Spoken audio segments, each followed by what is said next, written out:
This man is a legend in aerospace. 40 years in the industry, 30 of those at Lockheed Martin working on ICBMs, Trident missiles, and missile defense systems. Then nearly 12 years running United Launch Alliance, overseeing every national security launch they flew and led the development of their next generation booster, Vulcan. When Tory Bruno resigned from ULA in late December, many people in the industry assumed he was retiring, myself included. 4 days later, Blue Origin announced he's their new president of national security. This has changed the aerospace business overnight. Bruno didn't just run ULA, he transformed it. Perfect record on national security missions, built deep relationships with the Pentagon, Space Force, and the intelligence community, guided Vulcan from concept to certification. Now, all of that expertise works for Blue Origin. And here's the irony. Blue Origin tried to buy ULA outright multiple times. In late 2023, they submitted a formal bid alongside Cerberus Capital. The deal fell through. So instead of acquiring the company, they acquired the man who modernized it, who took the best of Atlas and Delta, improved on the technology, and combined them into Vulcan, and positioned ULA to potentially compete in the reusability era. And it gets more interesting. Blue Origin already supplies the BE-4 engines that power ULA's Vulcan rocket. Those engines were supposed to be ready in 2017. They arrived in 2024, 7 years late.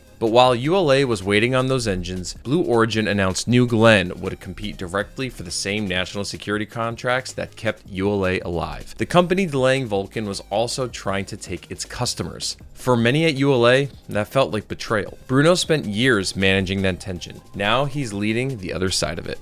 The timing matters too. ULA projected 20 launches in 2025, but they ended up with 6. SpaceX launched over 160 in that same period. The missions that flew were flawless. ULA's perfect success record held, but Pentagon officials called the launch cadence unsatisfactory. A Space Force general said ULA needs to repair its trust after repeated delays. Bruno leaves in a difficult moment and joins a hungry competitor. Blue Origin's New Glenn rocket has flown twice this year.